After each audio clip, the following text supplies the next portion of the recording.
My name is Adam Davis. I'm the manager of the main library at the Palm Beach County Library System, and I'm participating in the virtual readout today for Banned Books Week.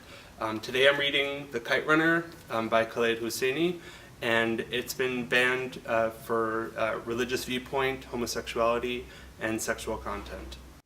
I stopped watching, turned away from the alley. Something warm was running down my wrist. I blinked, saw I was still biting down on my fist, hard enough to draw blood from the knuckles. I realized something else. I was weeping. From just around the corner I could hear Asif's quick, rhythmic grunts. I had one last chance to make a decision, one final opportunity to decide who I was going to be. I could step into the alley, stand up for Hassan, the way he'd stood up for me all those times in the past, and accept whatever would happen to me, or I could run. In the end, I ran. I ran because I was a coward. I was afraid of Asif and what he would do to me. I was afraid of getting hurt.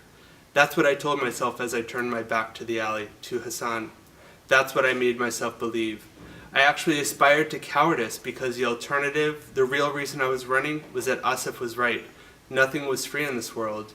Maybe Hassan was the price I had to pay, the lamb I had to slay to win Baba. Was it a fair price? The answer floated to my conscious mind before I could thwart it.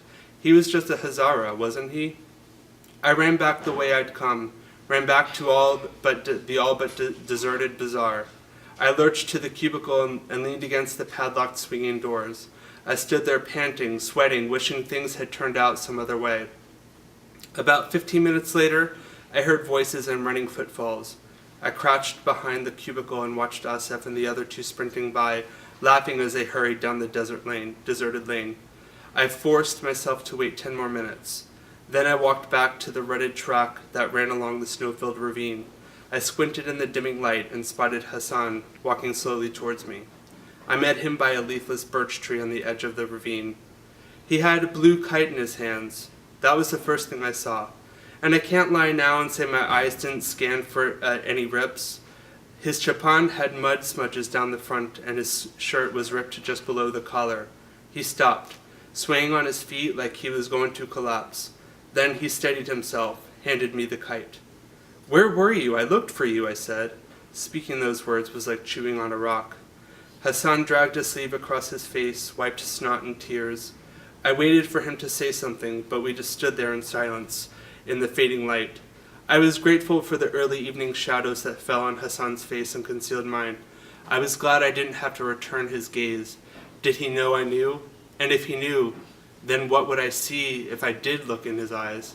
Blame, indignation, or God forbid what I feared most, guileless devotion? That, most of all, I couldn't bear to see. He began to say something and his voice cracked. He closed his mouth, opened it, and closed it again, took a step back, wiped his face, and that was as close as Hassan and I ever came to discussing what had happened in the alley. I thought he might burst into tears, but to my relief he didn't, and I pretended I hadn't heard the crack in his voice, just like I pretended I hadn't seen the dark stain in the seat of his pants, or those tiny drops that fell from between his legs and stained the snow black. "Aga Sahib will worry," was all he said. He turned from me and limped away.